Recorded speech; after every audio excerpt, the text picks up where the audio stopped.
Et puis, la félicité à courage, il y a ma relation, même dans très très. Il y a en tout cas, on encourage à Yango. Très très cool, bien sûr. Les gens qui vendent les pays. Mais comment est-ce qu'un fils du pays peut aller se faire ami à un monsieur Aboumambo? C'est pas normal. La question, ce n'est pas d'aller représenter la musique congolaise d'Ibanda Yamboka. Parce que Batopé, la musique n'a pas solo, la tourner à l'Ibanda. La musique n'a pas malgré Bakenda Toyoka. La question, ce n'est pas d'aller représenter. Parce que, à part ce que Bakenda a représenté, le quoi y a musique, la question, c'est de jouer la musique. Donner le meilleur de toi et de toi en étant musicien. Ce n'est pas aller vendre ses inana veste, non. Pardon? Fali Ipupa doit laisser la musique aux musiciens. Le problème, ce n'est pas le montant au fixé dans le concert. Le problème, c'est jouer la musique, batika na notion. Et puis, le concert, on est betara. Et tika la rolo quoi, balipanda ya faire rigola nde tika la. Attends, ba barba yo kango. Ce qui seulement fait rigola présenter à la maison Sony. Quand on bet album, mon premier volume à Dynastie, fait rigola aurait déjà un disque d'or. Tout le monde a quatre déplacements aux États-Unis. Est-ce que vous avez une image à concert? Tout le monde a fait pour ça qu'il a tourné, tout ça quand même, une image. Un musicien qui va représenter son pays à l'extérieur du pays, soit disant qu'il faut vendre la culture, mais comme il y a la salle, il y a concert, Batoubaza Taboyo bet à concert, ça va représenter son pays. Papa Taboulay, paix à son âme, a bêté à Olympia combien de jours? 16 jours d'affilée. Est-ce qu'il fallait ça déjà?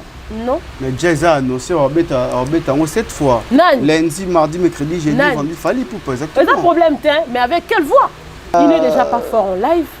Il ne peut pas tenir 2 heures. Il y a concert, il ne le fera pas. Ceux qui ont choqué. Moi, faire rigoler, seule personne responsable pour Bakoko. Pourquoi? Parce que faire rigoler, c'est la mathématique dans la musique. Oh. Oui. Les chansons de Ferrego, là, pour déchiffrer le message, il faut être intelligent. Alors qu'avec d'autres musiciens, bêtise vis-à-vis, comment on bêtise, on dirait que tu as dit que tu as renseigné JB Piana. Non, ça, c'est succès, ma casse. Tu es renseigné. Mais si tu as le son, il y a JB. Pourquoi? Parce qu'il s'agissait d'un chanteur, d'un moteur Omeka. Bologna là, c'est que famille c'était tiré. T'es éthique à la terre parce qu'il n'y a que de monotonie dans cet album. Mais nini. De chansons ne parlent pas. Combien même que des gold de l'état dans mon comme Toyo Karon l'issouté. Combien même que sans ceux qui m'a mis les bêtes à Toyo Karon l'issouté.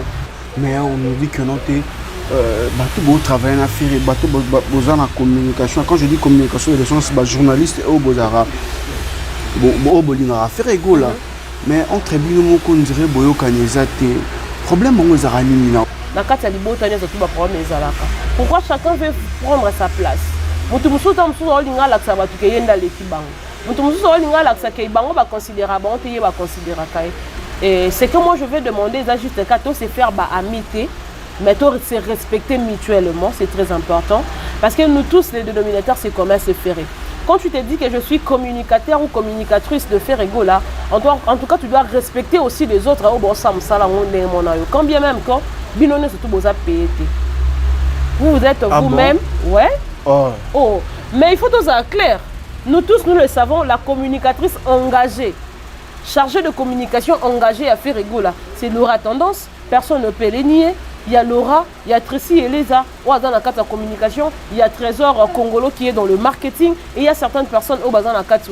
Mais bateau, nous sommes sur Internet. Hormis le nom que j'étais cité, tout le monde au Internet pour parler de Ferrego, la personne est payée. Je fais ces métiers, ce n'est pas seulement que je parle de Ferré. Je parle de tout le monde. Artiste surtout à ça, la maramnae bien.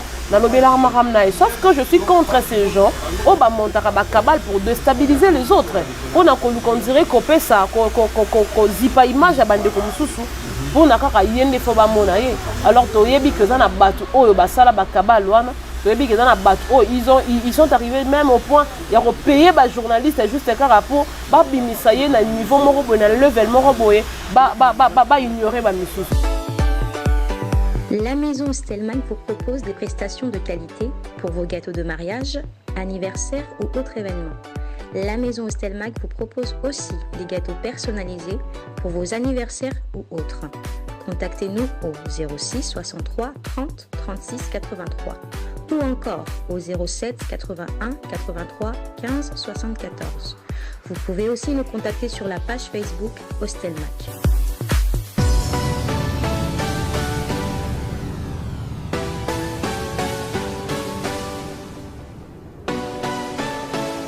Je suis Enoch Binta, je suis votre journaliste d'investigation, très cher internaute en tout cas. Merci pour les appels, merci également pour les commentaires partout na mokili. Alors, Baïkongo Mani na baka toujours longo nyamingi na maema surtout oboko selangai Enoch Binta na yango boye baete ke nazara toujours wana pona kosombiti nyamambi matali actualité musicale na yango pona mokolo mwa lelo bongo. Baïkongo Mani tokosombiti nyamambi matali actualité ya musique ya mboka na biso na une dame. Boye bisayenga moi de la femme.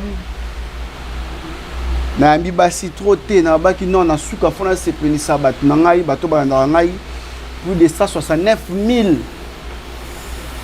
abonnés sur Congo Mokili, 37 000 abonnés sur mon compte TikTok. Vous êtes partout en tout cas, merci beaucoup. Obo c'est par un live na ngai, bo benga ngai, bo yusa ngana kota te ke naza la journaliste ce qui il y a ba buzz hein. Merci pour la conseil tout bo pesa ngai bo bozo produire pour que na évoluer dans ces métiers parce que kotangela ngo na ipene zaka pas sur zolonga mbinza mbinza ozone na DGC baruzo mata ipene okende ko luka otanga kuronya no sepelango et Focom. Je salue mon professeur Philo depuis ipene en tout cas RTV1 RTVD hein logique et puis tant on a soumis to komi ko sala mambo to tangela faut sala ngo comme il faut. Tellement à peine à ça comme il faut dans le baki non aujourd'hui je vais recevoir une personne aussi à ça comme il faut. Elle c'est Naomi Eyaba, une tête bien faite. Bon on a une chose de salara bobengaka merci na bato babengaka pour na kopesa tenote pour encourager Naomi merci pour la bande ko mibalo pe babengaka pour na koloba o fa baloba pour na Naomi Eyaba. Bon après tout na nous pe Abalité Nami, bonjour. Bonjour Enoch Binta. En tout cas, c'est un réel plaisir pour moi encore une fois de partager les plateaux de Congo Mokili, une fois de plus avec toi.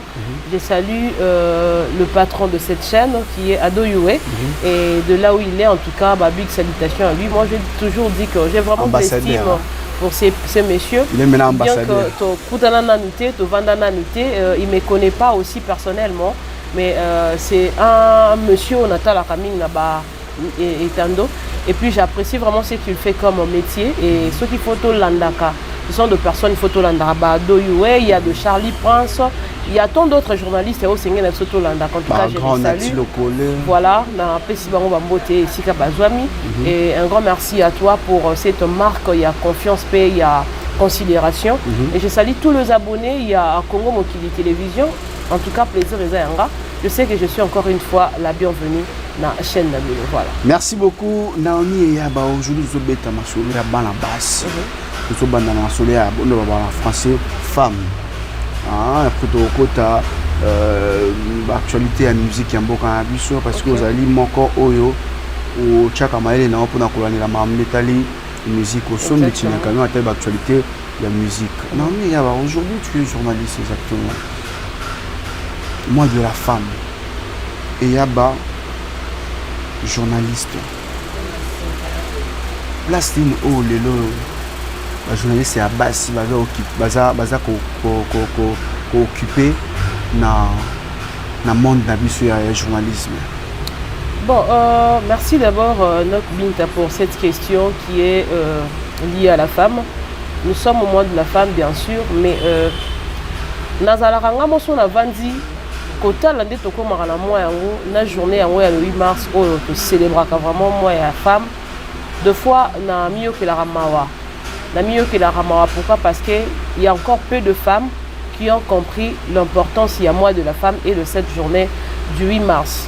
Alors il faut vraiment sensibilisation rappel à tout moment pour que tout le monde toutes les femmes à mesure il y a pour comprendre pourquoi ce mois a été décerné à la femme.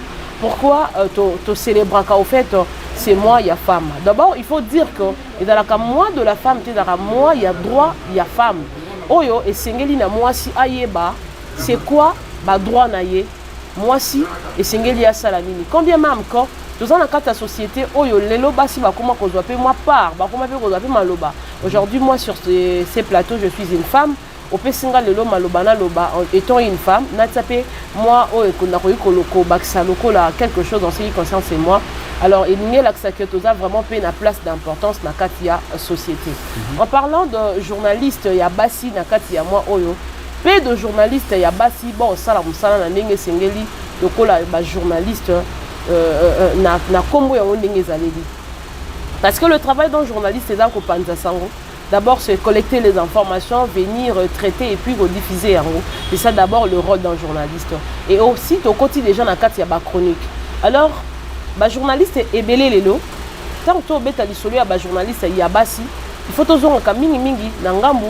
Il y a la télévision en clair, la chaîne locale. Parce que si on a internet, ici, il y a à boire et à manger. En ce qui concerne moi, si, dans les gens, c'est la moussala. Puis, bon, c'est la moussala yango, et belé, bon, c'est la yango, nandenge singeli. Pourquoi? Parce que beaucoup d'entre eux, bah, y a déontologie, éthique, et journalisme, ce sont de parvenus qui ont peut-être manqué à faire. Et bah, mon bon.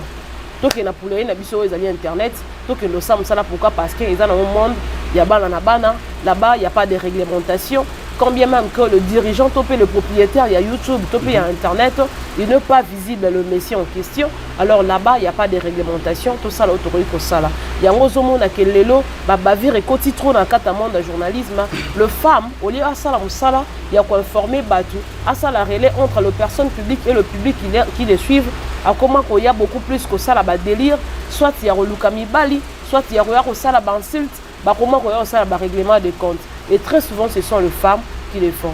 En tout cas, ceux qui ont le bito bétali solo, il y a moi aussi, dans le monde, il y a médias, je regarde dans Olinga, tozonga mingi, na ba maman na biso, ça la rapenza la télévision locale, local la mamie, il est là. Bazamo est belé pour ne pas citer le nom parce que quand citer comment va tout ça le quoi on a discriminé pour tout baza est belé tozonga mingi na bango. Et je n'ai pas dit aussi que na kati internet, ils ont pas signé dans tout des basala makamaro mabe. Parce que ça bien. Alors s'il faut donner moi le loba par rapport il y a basi na kati ya société, na kati ya internet, na kati ya monde de journalisme, je m'irais vraiment assez que na mettre au fait na qui est vraiment plus loin parce que je risque de sortir certaines histoires qui va peut-être pas plaire à toutes les femmes au Bolandanga. Mais ce que je veux dire, c'est juste quelque chose de conscience. Et belé pour comme déjà qu'on doit conscience et belé va comme qu'on la moto va comme ma putain na kata ba monde il y a ba délire pourquoi parce que ils ont compris qu'est-ce qu'est la vie au fait. Mais tant que le monde on a ba délire moi jusque là je comprends pas na ba to ba biso on comprend quand tu na lobi boye notre binto yo ozalaka na kati internet c'est vrai que tu es focus na ba mambo do sala ya musique et autres. Tu fais bien ton travail, pourquoi? Parce que tu as étudié ces métiers, tu connais quand même la déontologie éthique et métier. Voilà pourquoi tu n'entres pas dans certaines histoires. Mais nombreux d'entre nous, et les hommes et les femmes, tu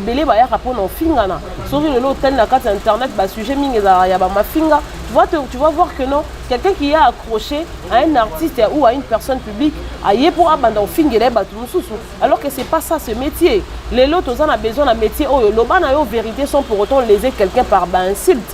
Mais c'est le contraire. Aujourd'hui, beaucoup de gens viennent pour insulter et non pour informer et non pour éduquer. Je dirais que le bavir, c'est dans ce sens pour ne pas qu'on compte dans les détails, qu'on a battu, na biloro basalaka et na roko léser battu. Peut-être naza habilité té en lobayan. Voilà. Naomi Yaba. Ah, on a séparé parce que tout n'a salaka. Ah, tout n'a et salaka. Mais ce que yo tant otala makambo on pose à moi si. Tant on mona bande kono basi baza bon ça là-bas du n'importe quoi sur le réseau. Tant on vend la so ozaki maman ya moko. Et nous on est au sale. Bon il est difficile de redresser nous étions au DG Tengami. Ça c'est de 1. L'éducation est bandaka dès les bas âges. Voilà pourquoi même la Bible et lobby, parents et singelia la qui ça, moi nanzela ni na koyiko tambola pour que demain à son détourné. Ce qui veut dire que cette éducation doit commencer déjà de le bas âge.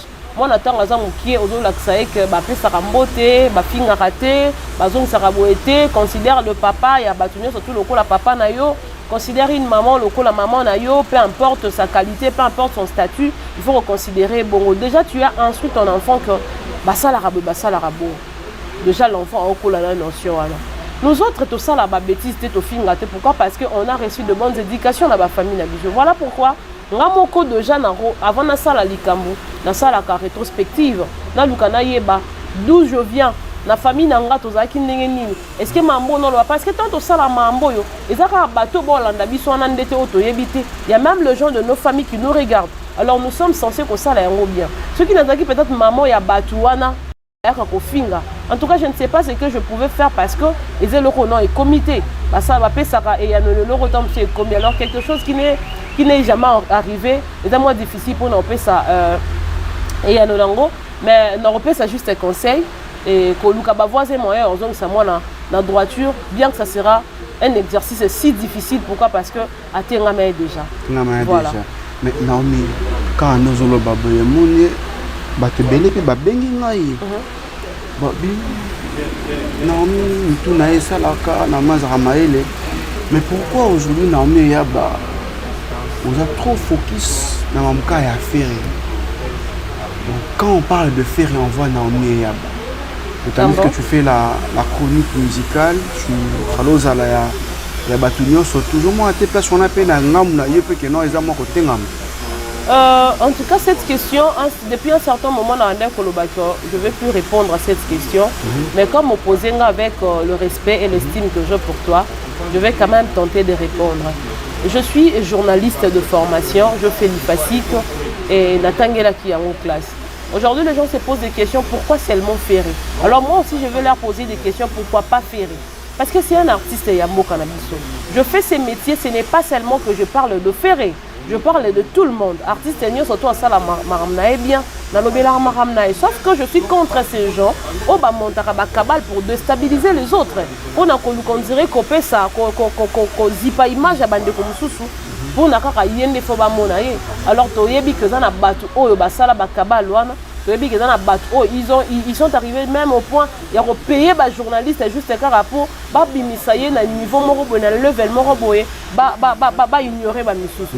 Alors Ferré Gola c'est un artiste de mon pays. OK. Si je choisis de parler de Ferré Gola et de les soutenir aussi, c'est parce que j'ai compris qu'en Ferré Gola, il y a de valeurs où ils en ont quatre il y a Ferré Gola. Oyo, reconnaître et en pourquoi? Parce que les gens sont tellement aveuglés par le fanatisme. Et moi, je m'aimerais juste demander aux gens, quand on est fanatique de quelqu'un, ce n'est pas que non, tu dois refuser à tout prix ce que les autres font. Parce qu'il faut aux la mise sous pénalité, il y a pour comprendre est-ce que mon toit nous sala bien, ton toit nous sala mabe. Mais malheureusement, Nambo Cannabis Otopé, Nabato Msuba, Balandarabiso, ils sont beaucoup plus aveuglés par le fanatisme. Je défends Ferré Gola, pourquoi? Parce qu'il a de la valeur. Ferré Gola fait très bien sa musique.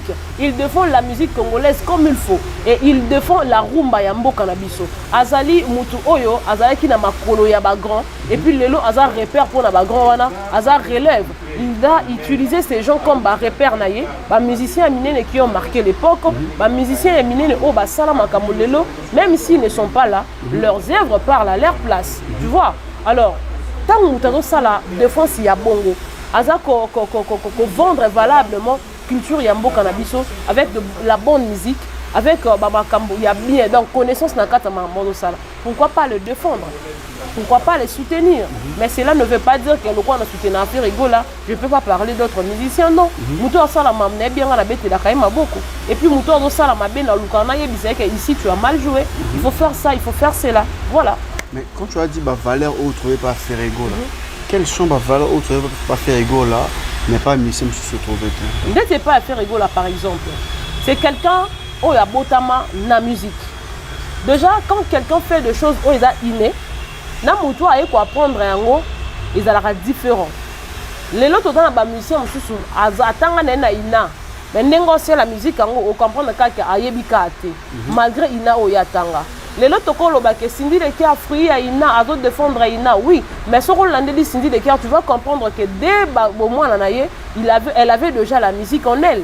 Elle faisait déjà la musique, elle avait sauf que il fallait que les places mobile orientées ba pesa et connaissance mais azaki ne loko zaki ine et puis ayeko bimisa yango tanga ekokola c'est de même na Ferregola azan na musique o ya botama na yango et la valeur qu'a Ferregola a ça la musique yango bien atatona kate et puis il est objectif et puis azara ambitieux na mambaro ça azalaka soka lobi ke na osala eloko boye il faut asala yango bongo il fait un effort ya kokende libanda te ya mambo ya osala il met d'abord le succès de côté il met tout ce qui accompagne la musique de côté il fait d'abord la musique il est focus na kati ya musique tu vois aza focus on luka apesaka toujours le meilleur de lui abakisaka couleur na o etali musique. Donc Ayembara tellement bien, il a une très belle voix et il a la connaissance assez dans la musique. Donc ce sont de valeurs qu'a fait Rigola. Et puis Namusalo Yasalaka a Mutute, il accepte tout le monde et il est prêt à travailler avec tout le monde pour qu'il a ramené Mutuna Mutu, na Sika o na Oter o Esengeli pour la personne. Voilà un peu ma valeur au Ferrigola. Là c'est Ferrigola, mais on nous dit que non t'es bateau beau travailler à faire bateau beau en communication. Quand je dis communication, les gens c'est journaliste et au Bozara. Bon, Ferregola, mais entre nous, on dirait Boyo Kanezate. Problème, on a mais c'est un peu à expliquer comment on va au fait, tant on sait qu'il y a quelque chose. Hein? Non, c'est juste une question. Parce qu'on a bandé Kolobake. Il est vraiment nécessaire de mais il faut que les gens comprennent une chose. Même dans ma famille, ma famille biologique. Le problème est là. Au moins, la pena yaya liboso na moi asuka baloba na ati. Et ba na papa moko. Au moins la pena moi si oyo na moi si oyo baloba na ati. Et ba na libota moko. Ce qui veut dire que na kati ya libota nyo tout ba problème ezalaka. Pourquoi chacun veut prendre sa place? Mutu musuta musuta olinga la tsaba tukeyenda leki bango. Mutu musuta olinga la tsaka bango ba considérable, on te ba considérer kai. Tu vois que mutu tanga vandi na ngamu na ya otala par rapport il y a ba effort ya go fournir. Par rapport à Moussala, par rapport à l'énergie à gaspiller et que Moutoumoro aya abanda ko mettre au pied makambo ya do sala on attend na makolo on dirait qu'à reconnaître yango te tu vois et au sala bien te surtout que tant otala que Moutango l'équipe na elo côté tant otala que Moutango azana epe ndenge Moutango ne fait pas aussi mieux que lui en silica en sépulati. Alors c'est ce qui fait que moi bah une différence c'est quota moi bah divergence c'est quota moi boyo kanye quota boyo qualité au fait et quota. Il y a un lobby et ça juste une question il y a famille comme on dit le linge sale c'est lave en famille et que les alikambokomaki boyo kanezala quitté il y a eu des incompréhensions entre nous et c'est que moi je vais demander ça juste un c'est faire bah amitié mais c'est respecter mutuellement c'est très important parce que nous tous les dénominateurs c'est commun c'est ferré. Quand tu te dis que je suis communicateur ou communicatrice de Ferregola, en tout cas tu dois respecter aussi les autres. Quand bien même quand Binone surtout vous payé. Vous êtes vous-même, bon? Ouais. Oh. Mais il faut tout ça clair. Nous tous nous le savons, la communicatrice engagée, chargée de communication engagée à Ferregola, c'est Laura Tendance. Personne ne peut les nier. Il y a Laura, il y a Tracy et Lisa, dans la carte de communication, il y a Trésor Congolo qui est dans le marketing et il y a certaines personnes au bazar dans la carte. Mais bateau, nous sommes en internet. Hormis le nom que j'étais cité, tout le monde au babima internet pour parler de Ferrego, la personne n'est payée. Si seulement cela était le cas, peut-être que Batou pendant Singaba. Le jeune là. Bogard de la presse. Personne n'est payé, j'ai dit personne n'est payé. Mais si ce sont des infos qu'ils nous amènent le bulletin de paye, Moutou a dit qu'il y a un communicateur, Moutou a lobé la raffaire là et qu'il a engagé la biso bulletin de paye. La biso contrat. Non. Toti kaka, bas sentiment. Personne n'est payé étant communicateur, il y a fait rigola. Celle Laura Tendance, Tracy et Lisa, eux les autres personnes au bas engagé dans 4 orchestre fait rigola. Quand Ferregola nous a présenté communicante naïe et orchestre, c'était pas Laura Tendance. Avant Laura Tendance, il y avait des Tracy et les autres. Il y a qui compte Tracy et les a parlé, c'est-à-dire il est venu parler au nom de l'orchestre Ferregola. Alors, c'est quoi Yebi Sangay? À part Bango, tu connais d'autres personnes au bas engagées? Personne n'est payé. On le fait par cet amour. Pourquoi? Parce que Ferregola. Non, je vous informe, mais pour que Bateau Badek peut informer Tebayeba. Nous sommes en train de parler de Ferregola, de défendre l'artiste Ferregola. Pourquoi? Parce que c'est un patrimoine. Il a besoin de gens pour vendre. Yebal la qui s'abattu que non.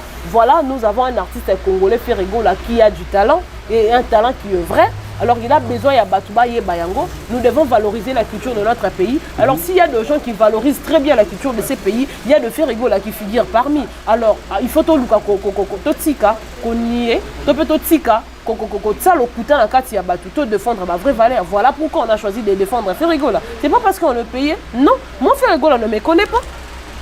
Je l'ai dit au effort, il ne me connaît pas. Ceux qui n'ont pas ça, comme si ce sont des opportunités, il y a un Ferrigo là, il y a retour des questions par rapport à des questions concernant les communicateurs, il te dira que Ferrigo là, a envoyé des choses qui ont omité, dans mon peut-être l'émission n'est pas là, dans son auto et en solo là.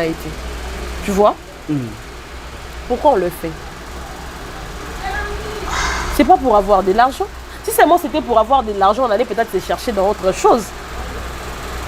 Je te dis vrai, on allait peut-être se chercher dans autre chose. Musicien, mbo cannabis. Ah, ça, musique. Bito tout d'abord culturel. Yo pour défendre un musicien, il faut foutre, non? On fout par rapport à quoi? Yo doit défendre. Il faut défendre valablement. Il faut ça la pour vendre.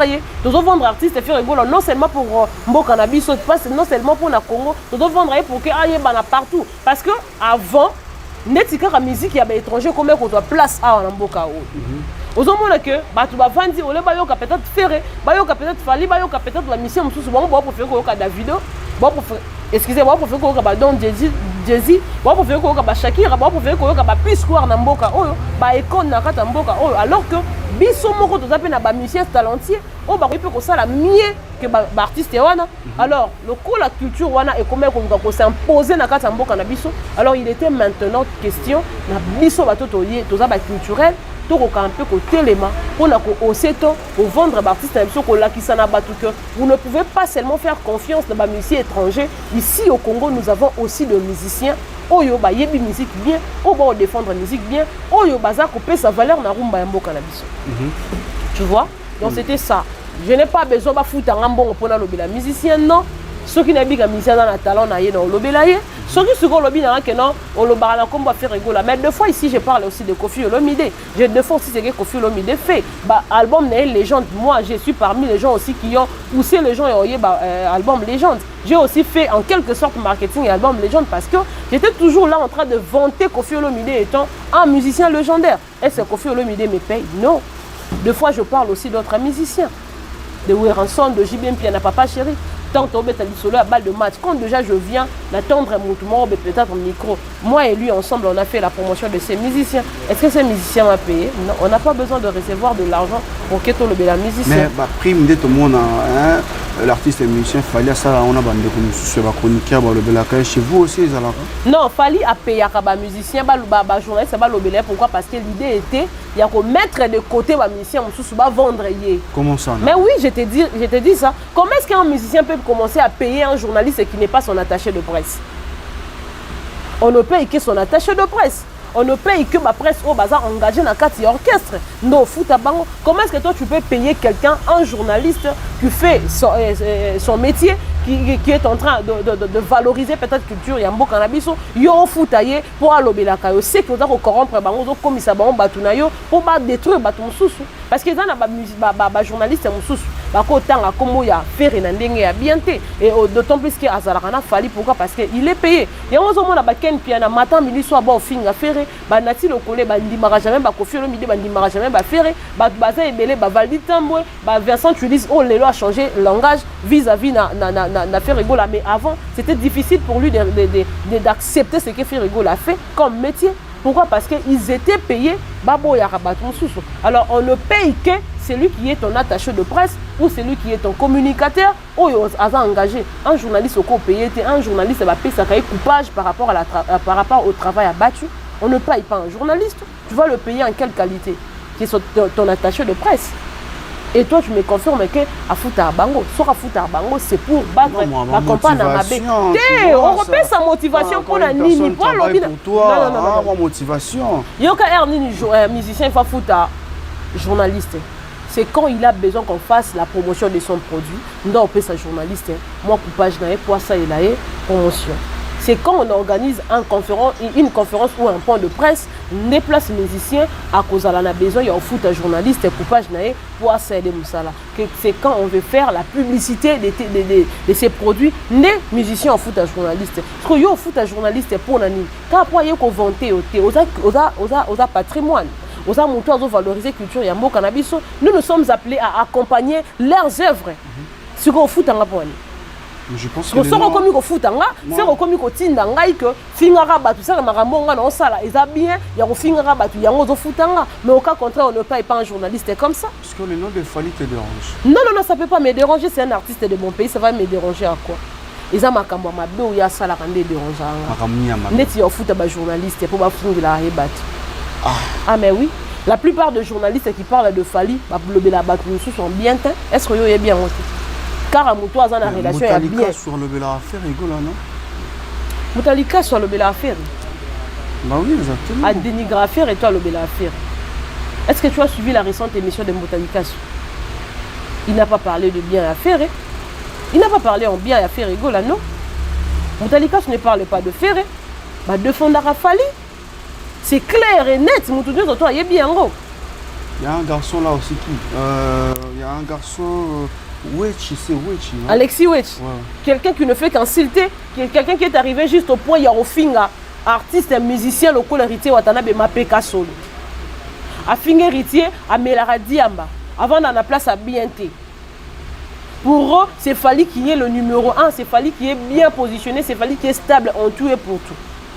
Parce que yo bisanga muto bongo. Alors bien faire, d'autant plus que l'adversaire numéro 1 il a fallu se faire rigola. Il ne parlera jamais en bien, il a fait rigola. Pourquoi? Parce qu'ils sont payés. Ce qu'on gagne en salle à Mambo et à Salah. C'est vrai que je suis en train de défendre faire rigola, mais je ne viendrai aucunement qu'au finga. Fally tina finga ye na vie privée na ye. Tu vois? Si que bateau ba foutara bango pour artiste et musicien pour ba finga la bateau. Les itaratés au côté de la vie privée. Il y a un peu Alexis Wetmamba au sala. Mais moi, le nom de Fally ne me gêne pas. Quand Fally a sali marabou bien, a fait ça quand même beaucoup. A sali bien. Donc voilà. Naomi et Yaba, au PC Michel Lenguine. Minute va passer bizarrement qui est na souka Naomi et Yaba. En tout cas, la télévision c'est l'air. C'est ça. Mais promotion, il y a Martyr, il y a Ferrigo sur le marché, tout le monde peut pas trotter. Non, sur le bon c'est au Kossi. Il vit dans la planète.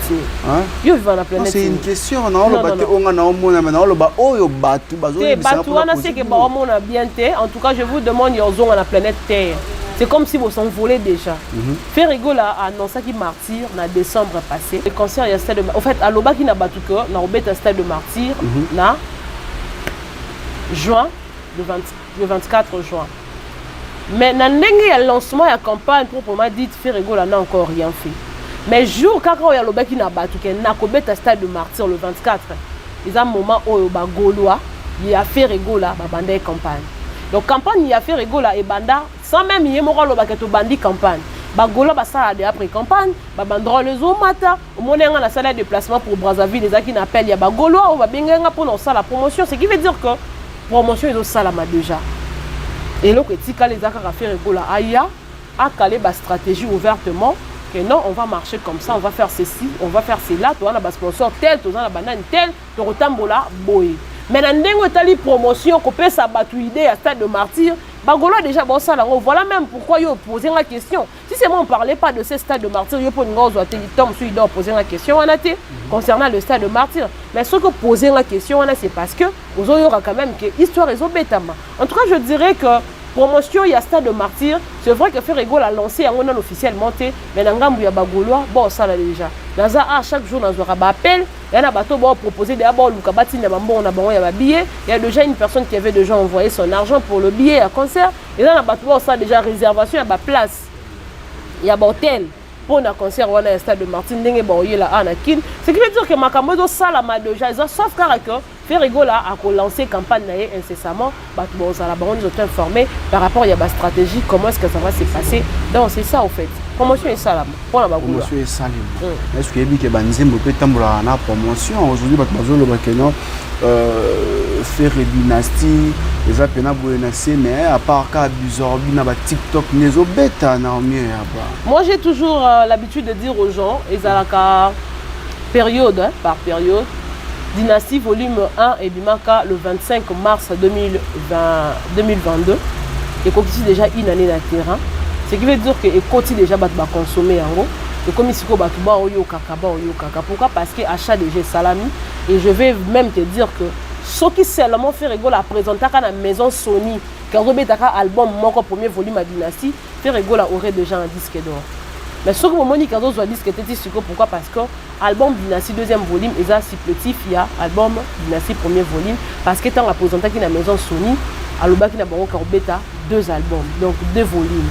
Alors ceux qui déjà album comme il à niveau que comme on a atteindre ba chiffre na yé ce qui veut dire que dans album oyo exact consommé na kati ya marché et dans album o batu ba olinga au moins le premier zaranini banzembo beta na baba flété parce que batu ba pesa biso ba rendez-vous na baba flé ah pe ba bar ba buki boye bisa biso ba flé beta botika lika na bana moto parce que ba bar ebele ba buki ba boîte zaki mal construite ba buki on peut déjà si vous avez un rendez-vous na bafle ba beta le mien zalaka beta musique na yo éthique la lokola chef d'œuvre ata lobo za te ba beta li so musique na yo ba pepe kale ba kenda to yoka banze ba pepe kale tilelo ba madilu système bazalaka te to yoka banze mona bango tilelo ba pa biso o abetela biso ma ya miso ezaka na madilu système hein to yoka banze mona ba king kestere mené ya ngomba to mata banzila velela ba beta to koma wana na lina lobanini Dynastie volume 1 batu ba quand on dirait zo beta te mais to pesa rabino ba rendez-vous mingi na ba plateforme streaming bisike côté kama il faut retala ka chaque semaine Dynastie volume 1 il a mukaka na première place ils ont la muka toujours ezaka à première pour dire que les albums batu ba yoka les albums batu ba consommer ils a sombeliné et tekline définissaka anguma to ben pifo o album ezana siko yebisanga yebeta matewa parce que nanda kuna bango ba yoka te parce que nanda ba o ba yoka te non banzembo a fait rigoler la seule personne responsable pour bakoko yoka. Pourquoi? Parce que faire rigoler c'est la mathématique dans la musique. Oui. Les chansons de faire rigoler pour déchiffrer le message, il faut être intelligent. Faut amuto averti, faut amuto yodo pena lito yoka musique. Ce ne sont pas des chansons faciles aux aloko on dirait balola na yo kelengi au matanga lelo torobina nanga torosala non parce que ce sont des chansons oh ba langage moroza tellement facile et vulgaire que parents rolingate moi na yoka alors que ma chanson ya fait rigoler tango ko beta ata soki ozalaki na yo na katanda ko ba parents tu à l'aise tu écoutes parce que même ata rolobelo mo betom sous au bokoko semble à la bêtise na bêtise moroza masqué mais alors que avec d'autres musiciens ba bêtise et ma vis-à-vis comment le bêtise on dirait ba te ka diamba na Angola. Vous comprenez? Moi je dis toujours faire rigoler c'est la mathématique dans la musique pour déchiffrer ma cambon faire rigoler yembaka il faut za muto ayebi. Alors la musique est là au bord c'est la bisolelo. Tu as parlé de Formule 7, un très bel album. Batuba yo comme batuba yembango. Mais quand la question se pose est-ce que cet album va rester? Combien même que des gold de bêta na moko metoyo kango li souté. Combien même que ba 100 qui ba 1000 bêta matoyo kango li souté. Droit chemin kenda pitoyo kango sous souté. Alors la question que moi je vais poser est-ce que aux autres bêta oui parce que la période est kangi ponze modimi na période batuba on a besoin ba yoka tout le monde a besoin de découvrir et l'oroni ba yembi na kat mais après 2 mois, 3 mois. Et puis si bah concert, il y a $300, il y a concert, il y a $300, ce n'est pas un problème. Papa, les promesses, yokana ebisa yo lo moko. Batubaye ba c'est vrai qu'aujourd'hui, musique n'enge tambolaka. Il faut ba concert betama, il faut ba tourner salama, il faut. Mais c'est pas ça la musique. La musique ce n'est pas ça. Le succès c'est vrai, ça accompagne la musique. Le succès ça force à pesanteur. Et si là il y a des musiciens qui ont fait des succès dans Mboka, oh, mais bazawapi. Non, on peut savoir un exemple typique, ça va peut-être choquer, mais batman di mango bongo. Oui, renseigne JB Piana. Non, ça la succès ma casse. Tu le renseignes. Mais si quoi, les losos yo kabanzembo banan. Il y a JB. Pourquoi? Parce que il s'agissait d'un chanteur dans Mouto Omeka. Ceux qui seulement fait, Ranson n'avait pas de musicien, le quoi, vous va faire, JDT, Bill. Lacoste dans son orchestre, Ranson ne serait pas Ouera. Ce sont ces gens-là qui faisaient la force de l'orchestre. Alors que Papa Chéri, il est mon musicien. Tu comprends? Papa chéri, moi, j'ai un homme musicien. Il y a un homme qui a une dislocation et salamaki. Faire et moi qui n'est pas papa chéri et nous avons pourquoi? Parce que il y a deux personnes, la tenant, ou le temps où il y a épaté. Alors que tant où avait eu l'idée de dire que monsieur qui est na poto, il va faire un conseil et va conseiller à faire rigolo là, à que nous rejoindre l'équipe Yahweh. Pourquoi? Parce que on devrait donner la forme et l'essence dans l'orchestre. On a des maisons méritées là. Aujourd'hui, si on doit écouter des chansons, bien qu'elles aient un succès à gravité, on va écouter les chansons des papas chéris, j'ai même piano qui est de Weranson. Tu vois? La question est, il y a connaissance, il y a musique, il y a loko do pesana ou do tika. Oui, l'on là, c'est que famille c'était tika. T'es tika la terre parce qu'il n'y a que de monotonie dans cet album. Mais de chansons ne parlent pas. Problème, il y a texte. La musique, c'est aussi le texte. Hormis le rythme, hormis le mélodie, hormis tout ce que vous pouvez faire, pour accompagner, le texte, il faut le bas. La formule 7. Il a chanté que au moins, il va faire ça au camin. Formule 7. Parce que ça, il va vivre. C'est ça, il va vivre l'amour. Alors qu'il a besoin de cela, on a tant de choses dans la musique. Parce que Baza est éducateur de masse. Beaucoup de gens écoutent les chansons que Bamaloba. Il y a un moment qu'il faut Balobaka. Parce qu'on a formé 7 à Betty Makambo et au quotidien. Déjà. Donc déjà, tant que tu as bien, et là, on y a sikeza a da to bien. Musique eza ya kana biloko sika. Parce que yo na texte et là sikeza te na mélodie et là sikeza te na instrumental monotonie. Dis-moi, cet album va rester longtemps, non? Ça ne va pas rester longtemps. Mais n'a pas resté longtemps te, n'a pas resté longtemps. Aux amis tu es que non et bêta parce que c'est bêta mais ça là qui est resté longtemps. Ouais, ça qui est bêta. Dans le bibo. Surtout ça les comparaison, il y a dynastie à faire ego là. Na formule 7 il y a failli pour pas. En tout cas carrément ma casse n'a marché. Formule 7 est bimina moani et bimina toni. En janvier. Si ko dynastie volume 1 et bimina moani. Attends. Et bimina 2022, il faut que les car il y a battant. Malgré car il y a temps et bimina mars de une année. Et donc c'est une année, je crois que c'était le 25 est la journée. Je crois que ça sera pour demain, le 25. Parce qu'il y a bisanga et car il y a battant wana. Album il a fallu et bimi et ça même pas une année, même pas 3 mois. Topé sont 3 mois parce que bimi en janvier. Parce qu'il y a bisanga et car wana. 3 mois et quand on a une année combien de fois? Tu vois? Mais ma beza puis qu'on dit mamoussa. On a pas eu moussala na yete. Aujourd'hui, pas eu moussala na yete. Moi j'ai l'encourage. En tout cas, c'est fallu. La question ce n'est pas d'aller représenter la musique congolaise du banda ya mboka. Parce que batopé belé ba beta musique na biso lelo ba kenda na bon peut tourner à libanda te. Ba beta ka ma musique na bango malgré ba kenda toyoka ango. La question ce n'est pas d'aller représenter parce que à part ce que ba kenda ko représenter le quoi yo bengi en musique, bana makambo ba kenda ko sala. Autant tout le bango parce que on te compte dans la vie privée. Il y a autant monde tout ça qui voit, c'est vrai. Dans lobby, écoute s'il vous plaît. Tout le monde a 4 déplacements na aux États-Unis. Est-ce que ça va image à concert? Tout le monde a fait pour ça qu'il a tourné toujours quand même ba image. Même musicien qui va représenter son pays à l'extérieur du pays, soit disant qu'il faut vendre la culture, mais comme il y a la salle, il y a concert, bah tu vas à boy au bête à concert, ça représenter son pays. On n'est pas sûr de soi, c'est ça. Question Isa, hein? Qu'on représente la musique dans Libanda Mbokate. Parce que Marambo yo sala za dama basala. Papa Taboulay, paix à son âme. A Beta Olympia combien de jours? 16 jours d'affilée. Est-ce qu'il fallait ça déjà? Non. Mais Jazz a annoncé au Beta 7 fois. Lundi, mardi, mercredi, jeudi, vendredi, il fallait pour exactement. C'est un problème, mais avec quelle voix? Un musicien, il faut être capable, il y a aussi la live. Live. Il n'est déjà pas fort en live. Il ne peut pas tenir 2 heures. Il y a un concert, il ne le fera pas. Sauf qu'il a showcase. Mais à démontrer dans le concert, il y a $300. Il y a Papa, ce qui seulement il avait joué de la musique. On n'allait pas changer cette actualité dans Mambaba, on allait parler de la musique qu'il est allé jouer dans ses concerts. Est-ce que tu sais ça? La question c'est de jouer la musique. Donner le meilleur de toi et de toi en étant musicien. Ce n'est pas aller vendre ces inana veste. Non. Pardon? Fally Ipupa doit laisser la musique aux musiciens. Tu as dit quelque chose ici, j'ai pas bien.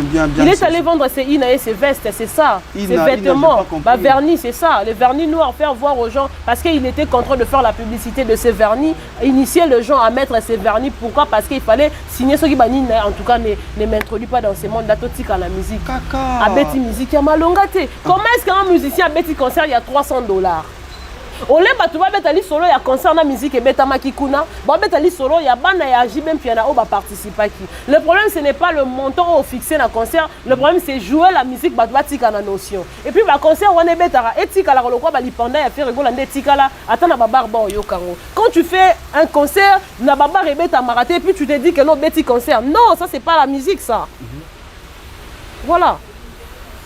Très cher internaute, Tokomi Bongo Nasuka, parce qu'on va laisser en tout cas l'espace. C'était Naomi Eyaba, une tête bien faite, mais celui qui Betty Lissola Fally, Yekaka, Olobrani, Ko Beta, Ko. Non, en fait, les gens peut-être croiront que j'ai de la haine pour cet artiste. Je l'aime.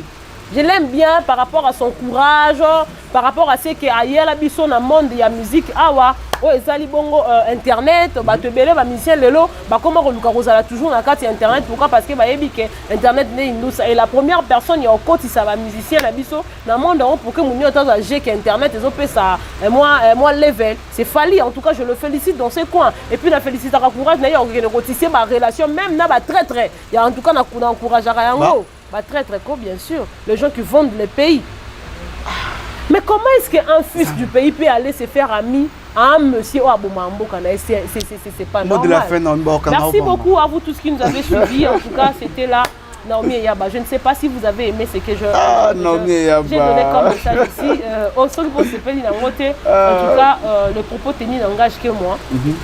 Ici dans la BTK Libakou, en tout cas, il y a un par l'obara, maman limbi c'est à la raté, maman tient à parler à la raté, mais si je suis moutoumora qui vexé quelque part, au Kogiko limbi ça, mais je le dis que la vérité, dans le lobby on a yebi, et je dirais merci à tous les fanatiques de Ferrego, la haute bengue maroba gaulois. Merci na bato basala musala na bango bien, to continuer ça musala bien Zambé on me mabiso musika, et merci à toi Enoch Binta pour cette marque.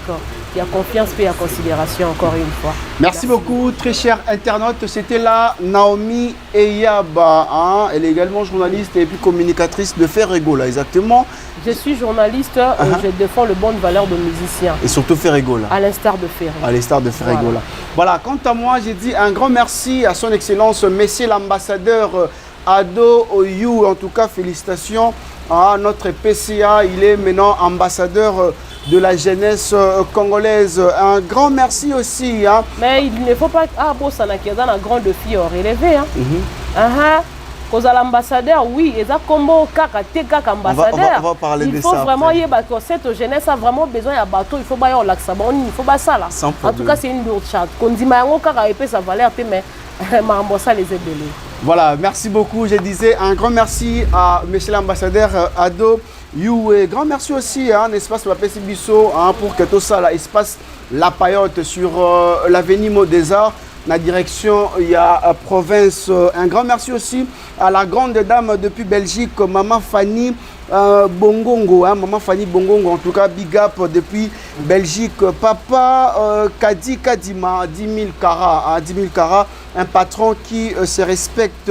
Maman Constantine Mbopongo. Hein, un grand merci, Maman Constantine. C'est une personne aussi très gentille que je salue. Espace La Payotte.